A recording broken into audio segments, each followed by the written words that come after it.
Deixa eu ver aqui, 9:03, gente. Então, deixa eu já ir começando. Quem for entrando aí, depois eu vou deixar para fazer a chamada no final. Só pedir para vocês ficarem atentos na chamada para a gente ser rapidinho, porque primeiro ano, como é muita gente, demora um pouco mais para mim poder fazer essa chamada, né? Abrir planilha de 4 turmas, né? Então, pessoal, hoje nós vamos começar um assunto chamado polaridade. Então, geometria molecular, polaridade, forças intermoleculares são assuntos sequenciais. Uma coisa depende da outra. A polaridade da molécula vai depender da geometria. O tipo de atração intermolecular vai depender da polaridade, se a molécula é polar ou apolar.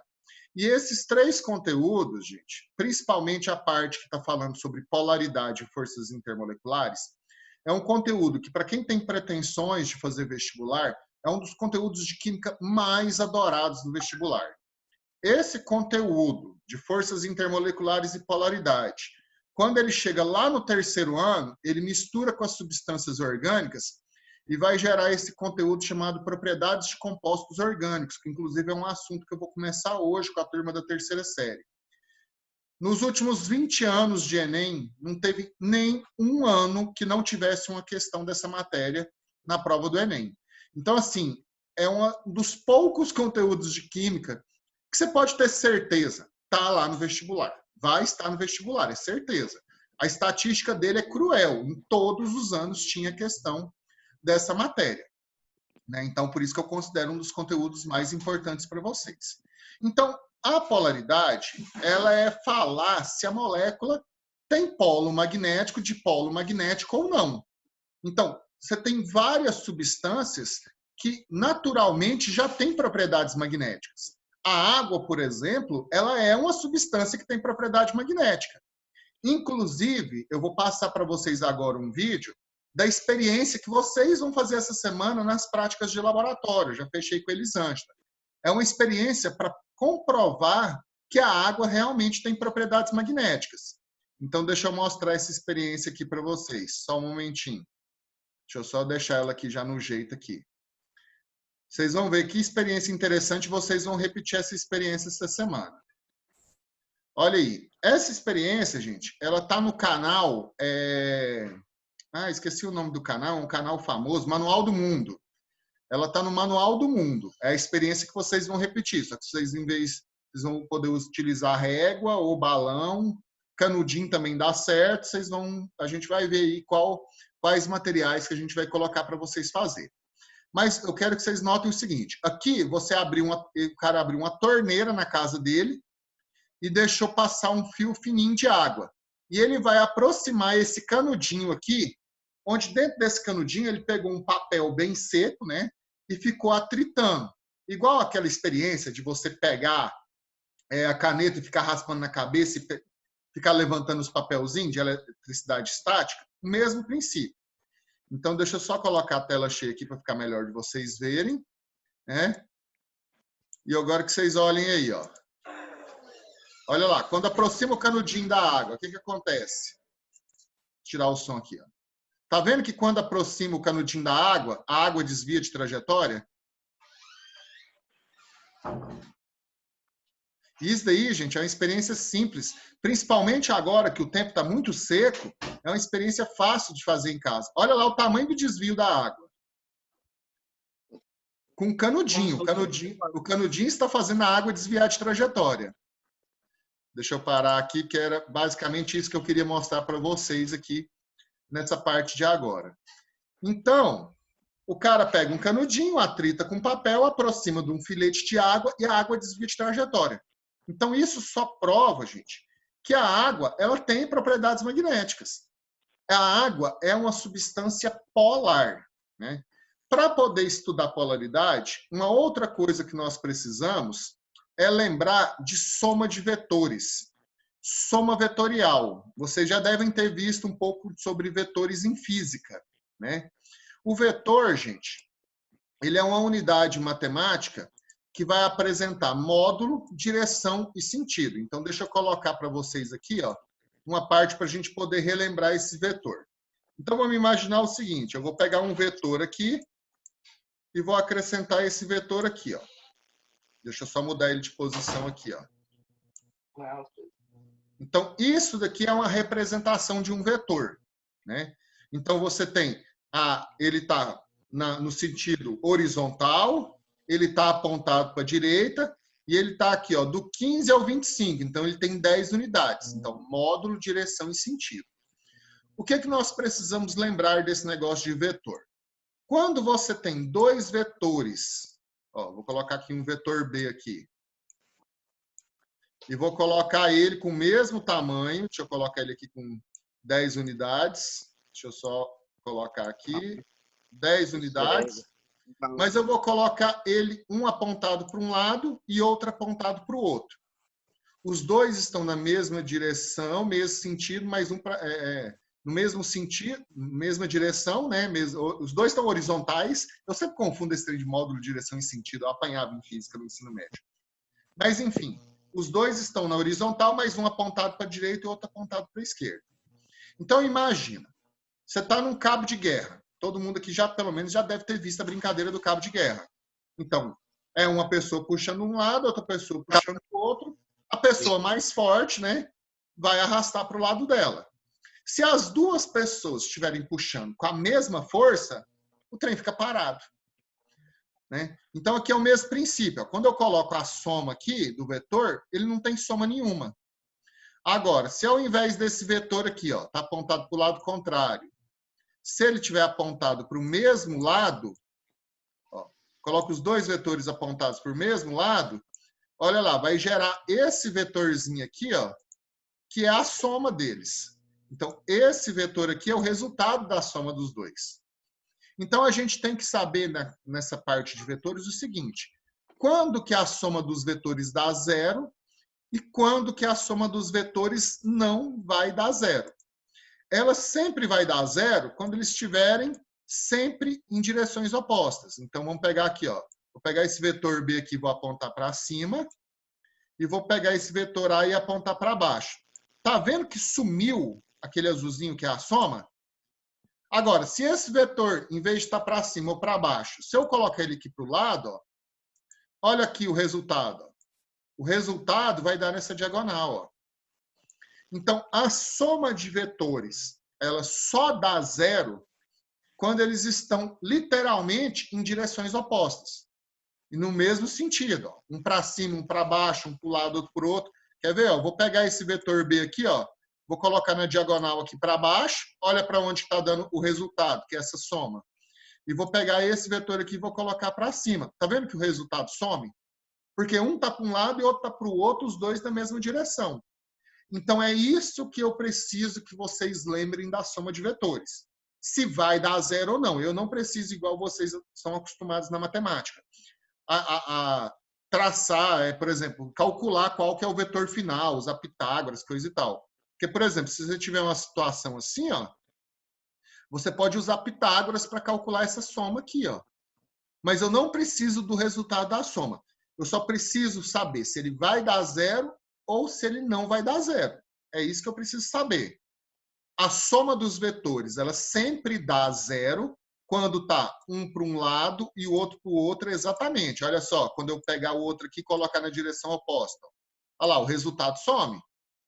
Mas se eu pegar esse daqui, ó, e colocar para cima, olha lá, tem um resultado aqui na diagonal. Então, isso que eu preciso que vocês lembrem, por enquanto, da soma de vetores. Eu sei que soma de vetores normalmente é um conteúdo que todos têm dificuldade, né? Mas aí depois eu vou passar, se vocês me lembrarem, eu passo esse arquivo aqui, esse site aqui, para vocês poderem dar uma olhada nessa soma de vetores aí e ficar brincando que esse negócio de dar zero e não dá zero. Por isso que eu nem coloquei aqui valores, porque eu não preciso saber de valores. Agora, vamos começar a nossa parte teórica de hoje, que é a parte mesmo da teoria de polaridade, para a gente poder encerrar com o simulador. Então, cadê? Beleza. Então, tá aí, ó. Esse é o nosso assunto de hoje, polaridade de moléculas. Uma das explicações mais simples, científicas, que pode ser utilizada até em ensino superior. Se você estiver dando uma palestra numa faculdade, alguém te perguntar por que água e óleo não se misturam, A explicação é: a água é uma substância polar, ela tem polos magnéticos, né? Igual eu mostrei para vocês no vídeo aí da água. E o óleo é uma substância apolar, ela não tem polos magnéticos. Então, você só consegue misturar se as duas tiverem a mesma polaridade. Se você suja sua mão de graxa, só jogar água resolve? Não. Se você estiver trabalhando numa mecânica, por exemplo, sua mão sujou de graxa, você vai lá e joga água, a água não ajuda em nada. Porque a graxa é uma substância apolar e a água é uma substância polar. Então, eles não se misturam. Agora, se você estiver lá com a mão suja de graxa e joga um pouco de gasolina, essa graxa é retirada rapidamente. Porque tanto a graxa quanto a gasolina são substâncias apolares. Então, existe um princípio em química que diz o seguinte: semelhante dissolve semelhante. Eu até costumo extrapolar esse princípio da química para relacionamentos, né? Porque todo mundo costuma dizer, né, que os opostos se atraem, né? Sim, os opostos se atraem, mas quem consegue ficar junto são semelhantes, né? Não consegue ficar junto com uma pessoa que é muito diferente da sua linha de pensamento. Então, a gente vai analisar essa polaridade nas ligações químicas individuais e vai analisar no total a molécula, né? Então, olha só, a polaridade ela ocorre quando você tem diferença de eletronegatividade entre átomos de uma ligação química. Então, se você tem dois átomos diferentes, cada átomo tem o seu valor de eletronegatividade. Essa diferença entre a eletronegatividade vai gerar a polarização da ligação. Ou seja, a ligação, os elétrons da ligação, eles vão estar direcionados para o átomo mais eletronegativo. Então, quando a ligação química ela acontece entre átomos iguais, tipo hidrogênio, oxigênio, aí você não tem diferença de eletronegatividade. Então, você tem uma ligação química apolar. Agora, quando são átomos diferentes, essa ligação química vai ser polar. Então, vamos ver aqui, relembrar o que é eletronegatividade. A eletronegatividade ela é uma propriedade periódica. Ela é uma propriedade que relaciona a capacidade que um núcleo de um átomo tem de puxar os elétrons para perto dele. Então, isso daqui, gente, essa tabelinha que eu estou mostrando aqui para vocês, ela é uma tabelinha de eletronegatividade.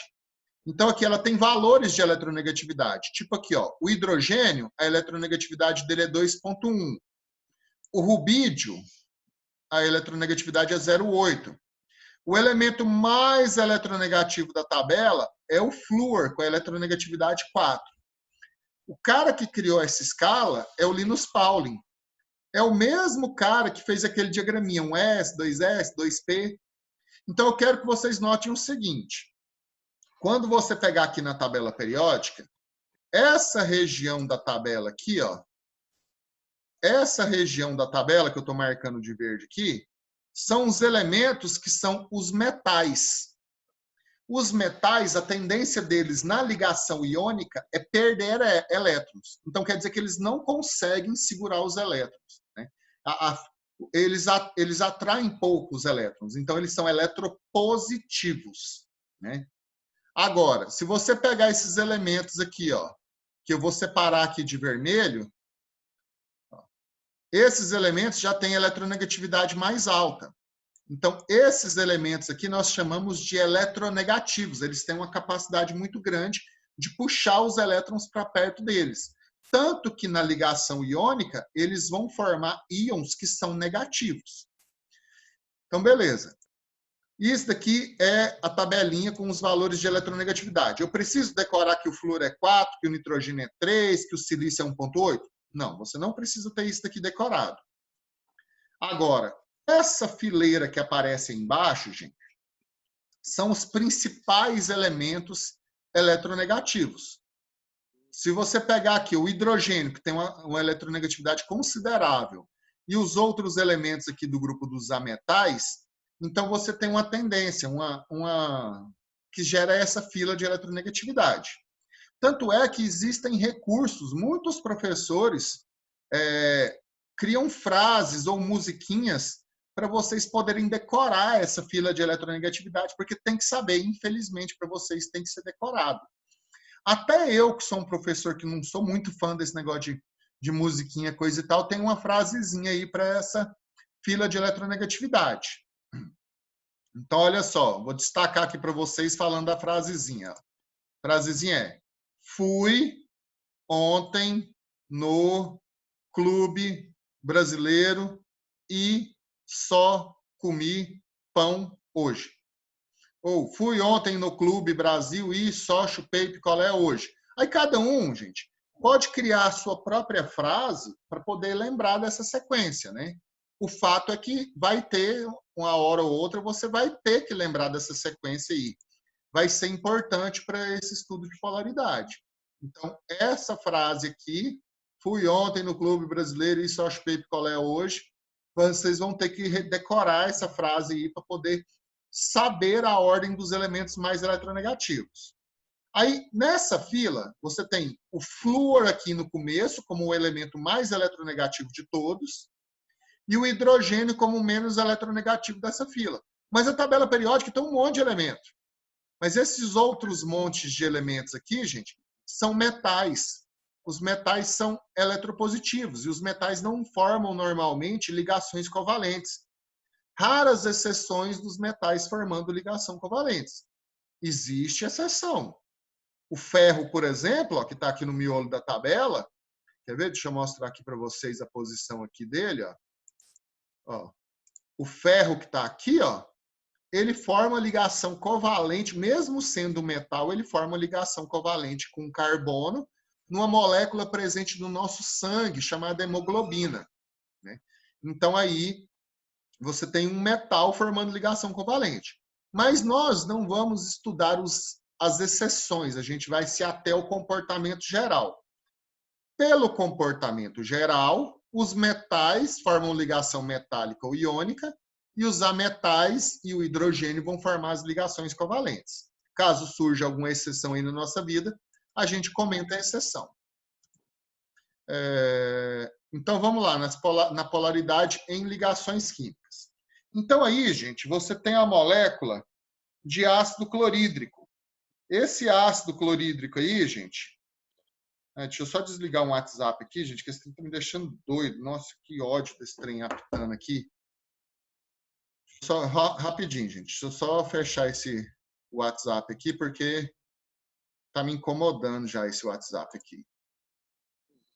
Que ódio desse trem apitando. Esse trem, na hora que não deixa a gente em paz. Eu esqueci de fechar antes de começar a aula. Peço desculpa a vocês aí. Então, deixa eu voltar aqui na apresentação.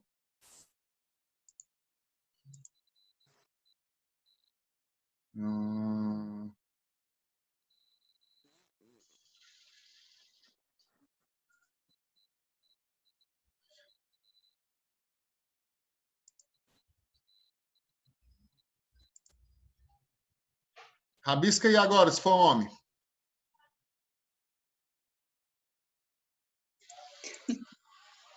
Olha, rabisca aí, não tá dando certo, não? Pois é, eu tinha esquecido, mas eu aprendi a pausar esses rabiscos aí de vocês, né? Então, olha só, vai ficar esse rabisco aí. Rabiscou, agora vai ficar esse rabisco aí até o final da aula. Então, deixa eu voltar aqui, ó. A molécula de HCl. O HCl, gente, ele é o ácido clorídrico, né? Ele é uma substância que está presente no seu estômago, né? Bem diluído, né? Ele é um ácido forte, mas no seu estômago ele está bem diluído, né? E ele é um dos responsáveis por digerir os alimentos, né? Carboidratos e proteínas, na presença de ácidos, eles são decompostos em moléculas menores, né? No caso dos carboidratos, eles vão ser dissolvidos, vão ser quebrados em açúcares, e no caso das proteínas, eles vão ser quebrados em aminoácidos. Ele também está presente numa solução que chama ácido muriático, uma solução utilizada por empresas de limpeza para fazer essas limpezas de calçada, né? Então, também é utilizado nessa daí. E tem um produto que eu esqueci o nome agora, um produto que o povo usa para lavar carro. Anda sendo muito comum, você para nesses sinaleiros da vida aí, tem um povo vendendo esse produto.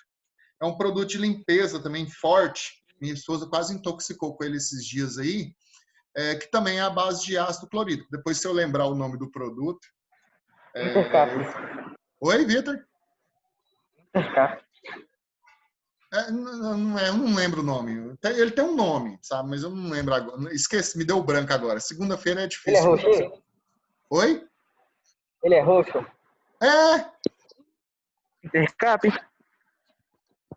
Como é que é o nome? Intercap. É esse mesmo. Muito obrigado. Intercap. É exatamente isso, gente. Esse Intercap também tem ácido clorídrico aí na mistura dele. Valeu, muito obrigado. Então, olha só. Alessandro? Oi, Eliette. Alessandro, bom dia. Bom Desculpa te dia. interromper. Deixa eu Sim. falar com os meninos um pouquinho, Alessandro, por favor. Sim, enquanto você fala, eu vou fechar uma porta ali que tá balançando e que tá me deixando louco. Oi, então vai lá. Meninos, bom dia. Bom dia. Eu gostaria de conversar com vocês um pouquinho.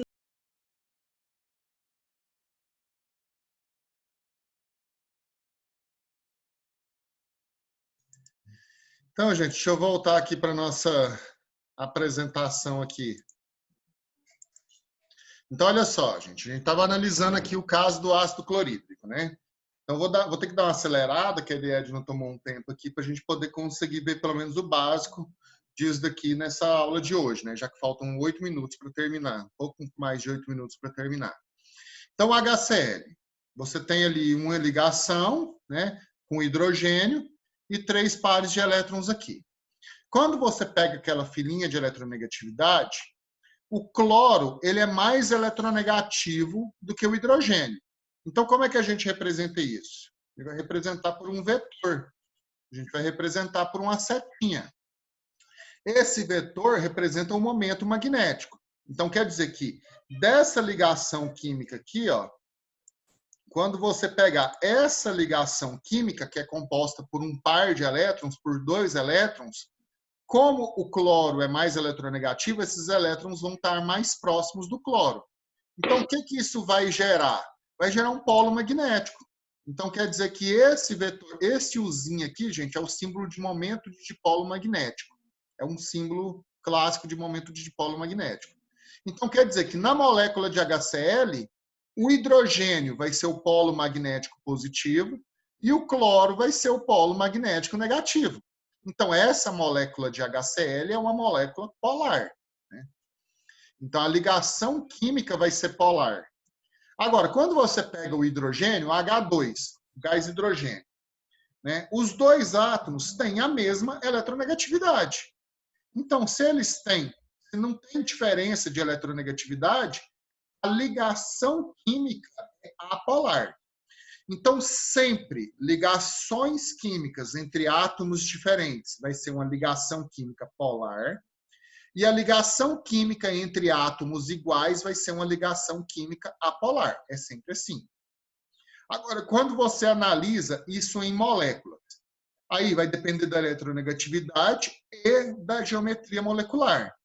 Você vai ter que ter aquele conhecimento prévio de vetores, que eu mostrei no começo. Então, vamos aqui para a molécula de água. Podem notar que eu já desenhei a molécula de água aqui, ó. Eu já coloquei a molécula de água na geometria certa.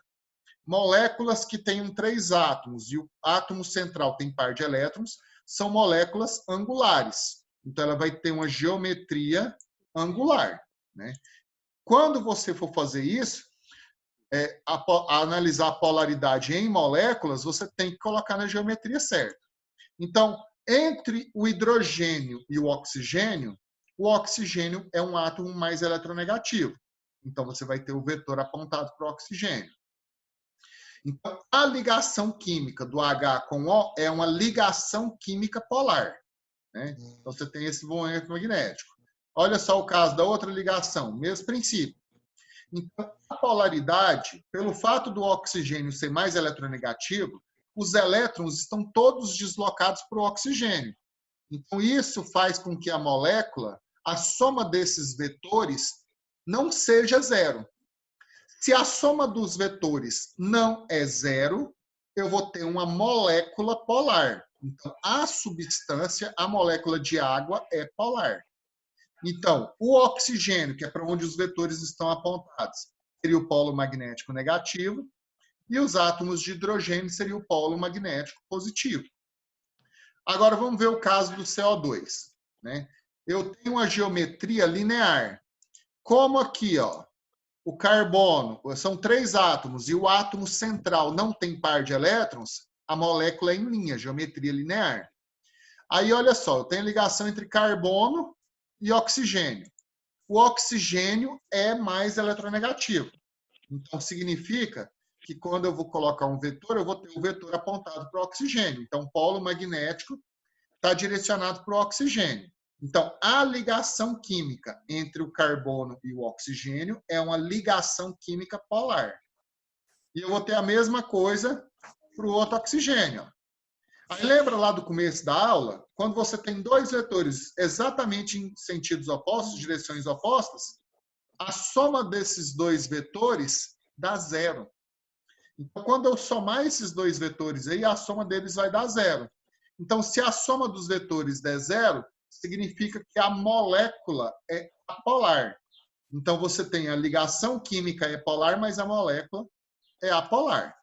Então, agora, deixa eu só mostrar aqui, gente, que já está faltando 4 minutos, eu vou ter que fazer a chamada pelo grupo do WhatsApp. Vocês fiquem espertos lá para responderem, tá? Eu vou tentar tirar uns prints aqui depois para confirmar, mas a gente vai ter que fazer a chamada por lá. Olha só, eu vou mostrar para vocês um aplicativo aqui, ó. Eu tenho aqui uma molécula formada por 2 átomos. Os 2 átomos estão aqui, ó, no meio. Eles têm exatamente a mesma eletronegatividade. Só que se eu tiver o átomo A mais eletronegativo, ó, tá vendo que o dipolo aponta para o A? Então vamos voltar aqui, ó. Vou colocar os 2 com a mesma eletronegatividade. O A e o B têm a mesma eletronegatividade. Agora eu vou colocar o B. Essa setinha é o dipolo. Então, se eu pegar o B e colocar o B muito eletronegativo, ó, e tá vendo que a molécula fica girando? Porque se ele é negativo, se ele é mais eletronegativo, ele vai ter a carga parcial negativa. Então, se eu colocar a carga parcial aqui, ó, notem que o B aparece negativo e o A aparece positivo. E esse B que é negativo vai estar apontado para o potencial eletrostático. Eu coloquei um campo elétrico aqui, ó. Aqui é campo elétrico carga positiva e aqui é campo elétrico carga negativa. Vamos olhar isso para 3 átomos. Vou colocar 3 átomos com a mesma eletronegatividade e vou colocar ele com a geometria angular. Eu vou colocar os átomos aqui, ó, o A e o C, pouco eletronegativos, com a eletronegatividade muito baixa. E vou colocar o B muito eletronegativo, com a eletronegatividade alta. Olha o dipolo da ligação. Os dipolos das ligações químicas sempre apontam para o átomo mais eletronegativo. Aí eu vou colocar aqui agora o dipolo da molécula. Tá vendo que ele está apontado aqui para cima, para o rumo do B? Então, se eu for lá e colocar a carga parcial, ó, no B você vai ter uma carga parcial negativa, e no A e no C, que são átomos pouco eletronegativos, você vai ter uma carga parcial positiva. Olha o que acontece quando eu coloco um campo elétrico. Tá vendo? Esse lado aqui do campo elétrico é... Eu tenho que olhar depois. Esse lado aqui do campo elétrico, ó, ele é positivo, então ele vai atrair o polo negativo. Ó. Mesmo que eu tentar... Não, aí não vai dar certo. Mas se eu tentar girar aqui, ó, olha lá, ele vai girar sozinho. A parte negativa da molécula vai ser atraída para o campo, para o lado positivo do campo elétrico. Vamos ver isso daqui em moléculas reais. Olha só, ácido fluorídrico. Né? Não vou pegar o ácido fluorídrico, não. Vou pegar coisas que vocês conhecem. 70% do ar é nitrogênio. Não tem dipolo na molécula, não tem dipolo aqui. Não tem carga parcial, tá vendo? A carga parcial aqui, ó, tá 0. Se eu colocar a densidade de elétrons, os elétrons estão distribuídos. Fala aí, professor, tudo bem? Desculpa pelo atraso. Tranquilo, Juan, tranquilo. Vamos pegar uma outra molécula aqui, muito importante comercialmente, amônia. Quando eu pego a amônia, deixa eu tirar aqui a carga parcial. Olha o dipolo das moléculas. Tá vendo que o dipolo as setas do dipolo é sempre apontado para o nitrogênio, que é o átomo mais eletronegativo. Olha só a densidade de elétrons. Aqui, ó, quanto mais escuro, maior a densidade de elétrons. Então, os elétrons estão direcionados aqui para a amônia. Potencial eletrostático, ó, negativo no nitrogênio, que é o átomo mais eletronegativo, e positivo nos átomos de hidrogênio. Então, gente, deixa eu só interromper aqui, falta só 1 minuto. Daqui um pouquinho a reunião vai encerrar. Na próxima aula, que vai ser o tema forças intermoleculares, eu vou repetir um pouco dessa aula de polaridade. Se tiverem dúvida dos exercícios dessa semana,